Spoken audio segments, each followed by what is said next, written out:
నా బిడ్డకి కొండంత అండగా బాబు నిలబడుతున్నాడు. ఆ చేతులు కలవాలి. వాళ్ళని కలపాలంటే నా బిడ్డను కలిసి నిజం చెప్పాలి. అప్పటి వరకు నేను చావకూడదు, పోలీసులకి దొరకకూడదు.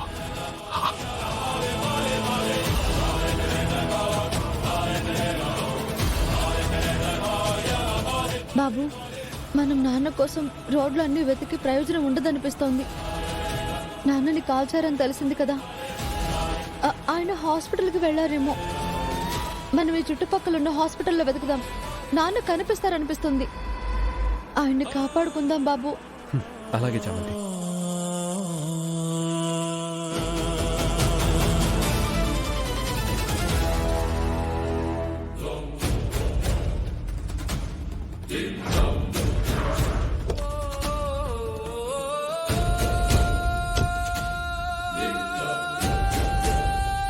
మేడం, ఈయన మీ హాస్పిటల్లో అడ్మిట్ అయ్యారా? లేదండి.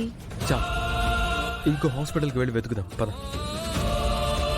మేడం, ఒకవేళ ఈయన వస్తే నా ఫోన్ నంబర్ ఇస్తాను, ఫోన్ చేయండి ప్లీజ్. సరే మేడం.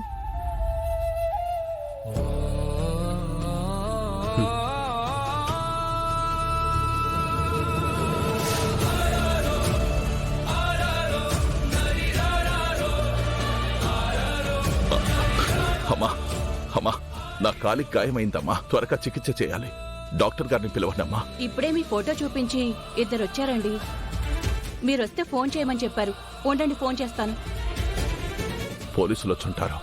ఇప్పుడు వేరే హాస్పిటల్కి వెళ్ళాలి. అయ్యో సార్, సార్,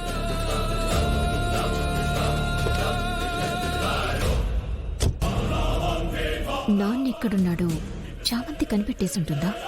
ఆయన జైలుకి పంపించేసుంటారా? అదే జరిగిందంటే జైల్లో ఊరికి ఉండడు, మళ్ళీ తప్పించుకొని నన్ను టార్గెట్ చేసి చామంతి గుణెల పెళ్ళాపాలని చూస్తాడు. అలా జరగకూడదంటే నాన్న బతకూడదు, ఆయన చేతిలో నేను బలి కాకూడదు. ఏం చేయాలి? ఏం జరుగుతుందో తెలియట్లేదే. ఛా!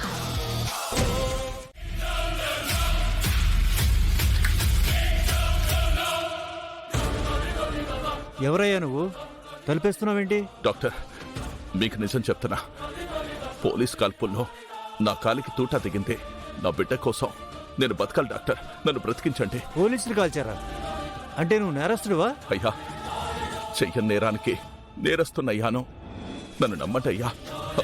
బుల్లెట్ తీసేయండి అయ్యా, మీకు దండం పెడతాను, మీ కాళ్ళు పట్టుకుంటాను.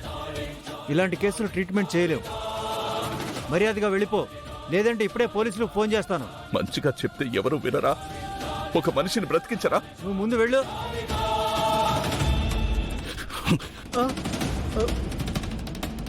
ఏం చేస్తున్నావు? బెదిరించి వైద్యం చేయించుకోలేవు. మీరు ఫోన్ తీయండి. దేనికి? కంఠమనేని హర్షవర్ధన్ గారు తెలుసా? తెలుసు. ఆయనకోసారి ఫోన్ చేయండి.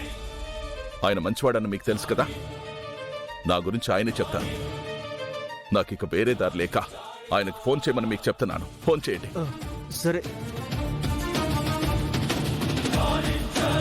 ఆ స్పీకర్ ఆన్ చేయండి. చామంతి ప్రేమ్ వెళ్ళి చాలాసేపు అయింది. రామచంద్ర ఎక్కడున్నాడో ఇంకా తెలియలేదా?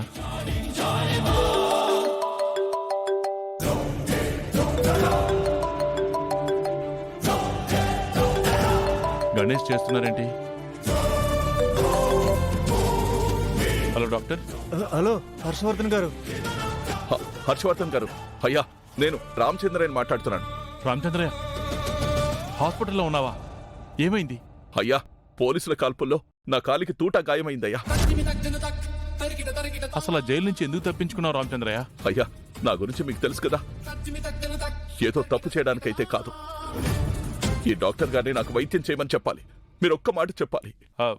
గణేష్ గారు, ఆయనకి ఇప్పుడు ఎలా ఉంది?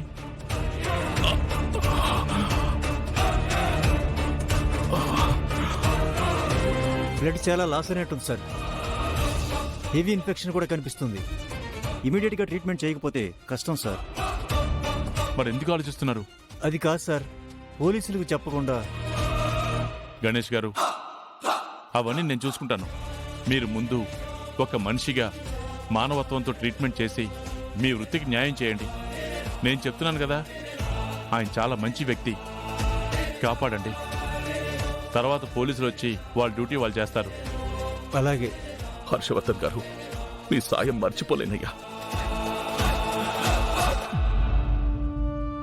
నర్స్, ఆపరేషన్ ఏర్పాటు చేయి అలాగే సార్. ఇమీడియట్ గా.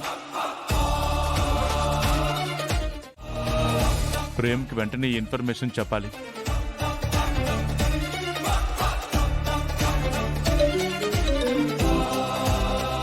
ఇంకా కనిపించలేదు నాన్న, వెతుకుతున్నాం. రామచంద్రయ్య ఇప్పుడే నాకు ఫోన్ చేశాడ్రా.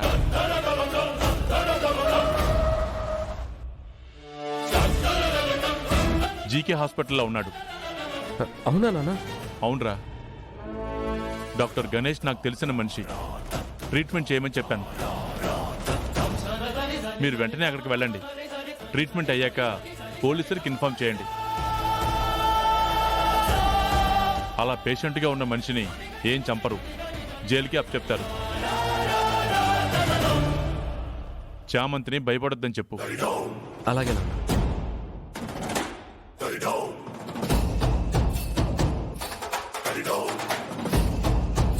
చామ్, మీ నాన్నగారు జీకే హాస్పిటల్లో ఉన్నారంట. విన్నావు కదా నాన్న చెప్పింది. డాక్టర్ గారితో నాన్న ట్రీట్మెంట్ చేయమని చెప్పారు. మనం అక్కడికే వెళ్దాం. వెళ్దాం బాబు, త్వరగా పోనివ్వండి.